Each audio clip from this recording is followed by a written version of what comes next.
Hey there, and welcome to Aligned Stillness. So this is an essential practice that you must know for your movement as well as for the inner peace and your nervous system. I'll explain more on that later.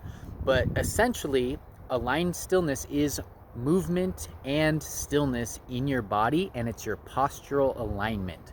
So the benefits of this is that it will remove blockages in your energetic pathways throughout your body, as well as physical blockages, and also will heal your body in profound ways in its subtlety. I have had some amazing healing with this practice, and I'm sure you can too. That's why it is an essential to what we're doing. A little note on the nervous system. The nervous system is always looking to the body, and you'll hear me saying this a lot, and you'll learn more and more as we go, but it's looking to the body to know whether it's safe or not. And that tells it, do I shut down in inhibition or do I open up in potential? We want to train our bodies to open up in potential, and our alignment is essential for that. Just think about it. Over decades and millennia, our bodies and nervous systems have developed a connection to where if our body goes like this, the nervous system says, I must be in danger, we must be hiding, right? So then it'll kick into survival type mechanisms. One mistake that people make when they're thinking about their posture is thinking that it's completely relaxed, especially in the core. But it's not completely relaxed, because if we are relaxing into a posture that is incorrect, like this, for example, these muscles back here are tightening up, these ones are loosening up. So you're basically relaxing into an out of alignment posture. Okay, so moving into step number 1, which is going to be aligning your mind and your body. And I'm doing it with shoes on only because I don't know if there's pesticides in this grass, but I recommend doing it barefoot. So we're going to stand here, and we're gonna have both feet, as you can see, facing forward. Not one out, not one in. We want symmetry, okay? So we're gonna stand here, and we're just going to quiet our mind, and we're going to align our body to the fact that we're just standing still. And we're gonna slightly bend the knees. So feet facing forward, knees slightly bent, just standing naturally. And then align your mind to what you're doing. Align your mind to this moment and really quiet it down. In order to really know our body, we have to quiet our mind so we can listen in. And that's part of what this process is. All right, so step number 2 now that we've aligned our body, or at least the feet and the knees slightly bent, and quieted our mind, which is an essential part of that. So that goes through this whole process. We're literally listening to our body, and then we're gonna go through a process. So feet, knees, nice and relaxed. And what we're gonna do from here is we're gonna pay attention to tensions and sloppy or floppiness in our body. So for example, starting from the feet, do your feet have equal distribution of weight? Do your ankles have equal distribution of weight? Do your knees have equal distribution of weight? Now what I mean by this is it can happen in all those joints, but the knee's an easy one to see. Like this, you can see is not equal distribution. Also, does one joint jut out more than the other, right? So like ankle out like that, my right ankle here, or left knee, or the foot hanging in like this on this side. So we want to find nice equal distribution of our weight, and then from our feet we're going to start that process. Okay, is it balanced? Are my joints in alignment? Now are my ankles on top of my feet? And then moving up, are my knees slightly bent on top of the ankles until you get to this pelvic area here. Step number 3 is coming to this hip girdle here. Now this is where heaven, the upper body, connects with earth, the lower body. This junction is a very important energy exchange between the upper body and the lower body. If the upper body is out of alignment, it's going to affect how the lower body is connecting to the earth. So what we're gonna do is first we're gonna pay attention to the hip girdle in this kind of motion here, this forward and backward tilting, right? So it's different for everybody, but what we want to feel into is my butt too far out? If your butt's too far out, you're gonna have tension in the back and looseness in the front. If your butt's too far forward, it's going to be tight here and looser here and out of balance, right? So what we're doing is we're playing with it, tilting the pelvis back and forth to where we find that it's nice and balanced. Okay, so find that balance and just trust yourself, and know that this is a process that you might have to play with, and also throughout your day you're going to have to be aware of it. A good rule of thumb though is that if you have real tightness in your low back, it generally means that your butt is sticking out and your pelvis is tilted forward like this. So we're going to tilt it back a little bit. Now the second part of this hip part is, now that we've done forward and back and finding that balance, now what we want to be aware of is side to side. Notice, is your weight distributed evenly? Just check in on that, listen to your body and feel it, just like we did with the lower body. And then notice this, okay? This can happen very subtly for people. It can be out to the side, a little back, a little forward. So that's why we do the forward and back first. And then we're going to align the body from side to side. Again, there's patterns that you may have that you might not even notice that you have. Okay, so you're going to be aware of these patterns and just listen and pay attention.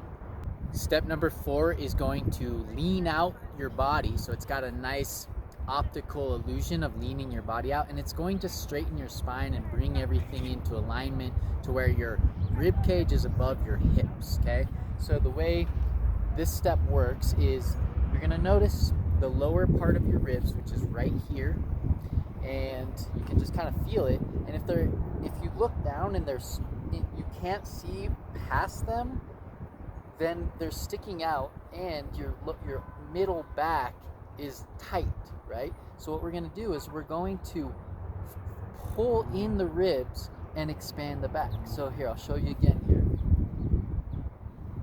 like that.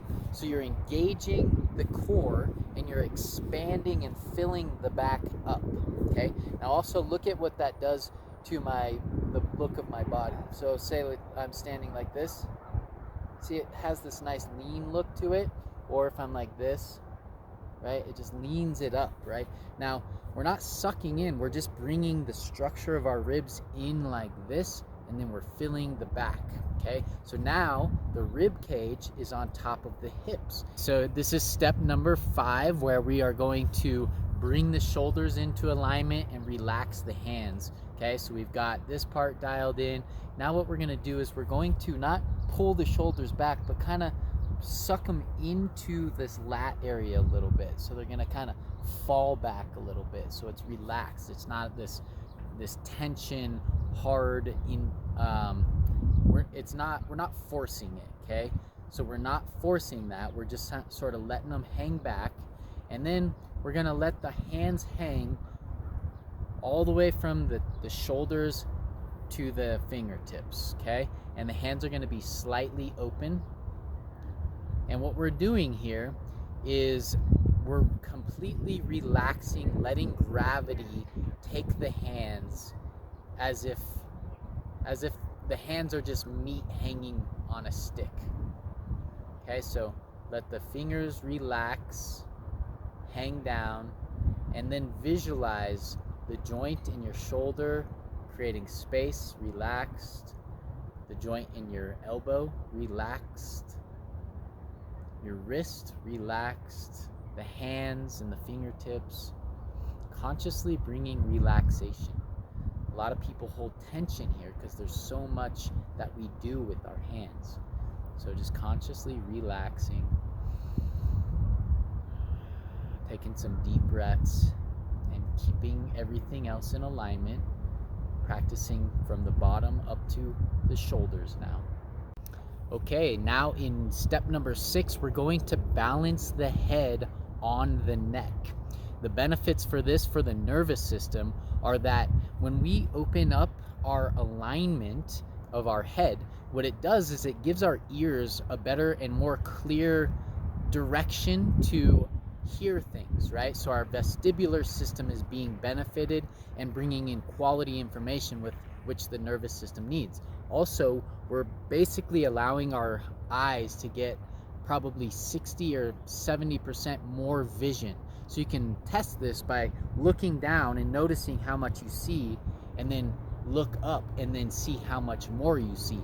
That is the visual system being benefited, which is bringing in more information, not to mention that the body's now aligned. So all these things are cueing the nervous system of safety. Okay, so the way we do the neck is, most people have their neck like this, right? So we're going to go to the crown of the head, which is sort of back from the soft spot, and then we're going to like elongate as if there's a cord pulling up from that space.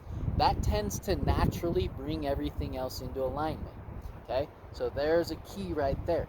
Now the other thing is, so even if we elongate, we might have our chin forward, so we're going to pull the chin back so that the ears are directly over the shoulders. And what we want to do here is we want to allow ourselves to take up space, to be as long as possible. You can visualize each vertebrae going all the way up to your neck, all the way up to the cervical spine, elongating, suspended in the air. Think about how much benefit and ease from gravity that's going to give your body, to have that release and that relaxation from the pressure of gravity.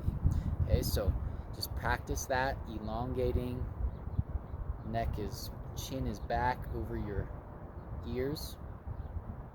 And then let's move on to step 7. Okay, great. So now step 7 is what brings the integration. This is what makes our lifestyle a vitality lifestyle and gets us out of the compartmentalization of our health and our vitality. And what that is taking that practice, first of all, and standing in it, and just practicing standing with the knees slightly bent, the feet forward, the hips nice and balanced, the core in alignment, nice and flat, the shoulders open, and the spine elongated. And what we want is, it's like bricks stacked on top of each other. If they're perfectly stacked, you can stack those bricks 1,000 high without there being all kinds of pressure and tension. But if they're staggered like this, a little bit of tension is going to create a lot of pressure. It's the same thing that happens on our joints and our tendons and our bones and our muscles when we're out of alignment. So when you're in the grocery store, you're going to stand like this. Then when you're walking, you're going to walk like this.